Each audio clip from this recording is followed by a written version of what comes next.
बहुत समय पहले भारत के एक घने जंगल में एक खूंखार शेर का राज था। उसका नाम था अग्निदेव। वो इतना ताकतवर और निर्दयी था कि हर जानवर उसके नाम से कांपता था। जंगल की शांति अब डर और खून की कहानी बन चुकी थी।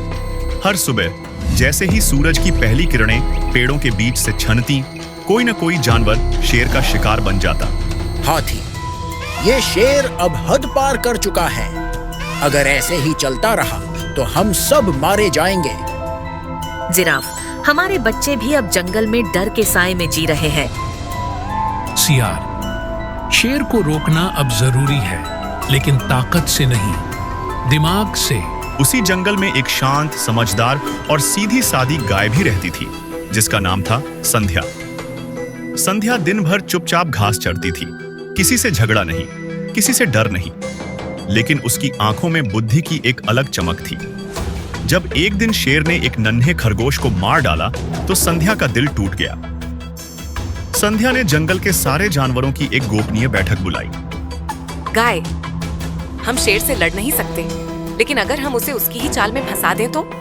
गाय, संध्या, बस अब और नहीं, हमें मिलकर कुछ करना होगा। सियार, क्या तुमने कोई योजना बनाई है? गाय, हाँ, हम एक ऐसा जाल बनाएंगे जो दिखे भी ना और जिसमें शेर खुद चलकर आ जाए। संध्या की योजना थी माफी का जाल। एक नकली झील बनाई गई। उसके पास शेर का पसंदीदा शिकार, एक नन्हा हिरन, बांध दिया गया। लेकिन झील के नीचे एक गहरा गड्ढा खोदा गया था, जिसे घास और पत्तियों से ढक दिया गया। हाथी, अगर शेर वहां पहुंचेगा तो सीधे गड्ढे में गिर जाएगा। गाय, पर हमें ऐसा करना होगा कि वो खुद वहां जाए, शक भी ना करे। इस काम के लिए चुना गया चालाक सियार। जाल में शेर सियार शेर के पास जाकर, महाराज, हमें एक खास हिरन दिखा है जो आपके नाम का अपमान कर रहा है। कहता है शेर अब बूढ़ा हो गया है। शेर, अग्निदेव, क्या मैं बूढ़ा? दिखाओ मुझे वो नालायक। गुस्से से तिलमिलाता शेर सीधे झील की ओर भागा। जैसे ही उसने छलांग लगाई, धड़ाम, वो सीधे गड्ढे में गिर गया। पूरा जंगल चुप था। कुछ देर बाद शेर की दहाड़ें गड्ढे से गूंजने लगी। शेर, मुझे बाहर निकालो। ये धोखा है, ये विश्वासघात है। गाय, शेर के सामने जाकर बोली, न्याय कभी धोखा नहीं होता। शेर महाराज, आपने कितनों को मारा, कितनों को डराया, अब वक्त है जवाब देने का।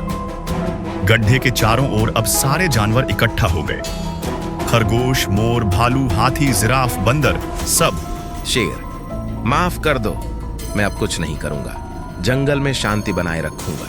शेर ने गड्ढे से ही अपने पंजे जोड़कर शपथ ली। शेर, मैं अग्निदेव शपथ लेता हूं कि अब मैं किसी को नुकसान नहीं पहुंचाऊंगा, जंगल की रक्षा करूंगा। शेर को गड्ढे से बाहर निकाला गया, लेकिन उसके दांत और नाखून थोड़े तराश दिए गए ताकि वह दोबारा किसी को नुकसान न पहुंचा सके। अब जंगल में फिर से हंसी, गीत और शांति लौट आई थी। हाथी, ये सब हुआ तो सिर्फ गाय की बुद्धि से। सियार, और हमारी एकता से। जिराफ, कभी कभी ताकतवर को भी झुकना पड़ता है। जब सही लोग मिलकर सोचें तो कुछ भी मुमकिन है।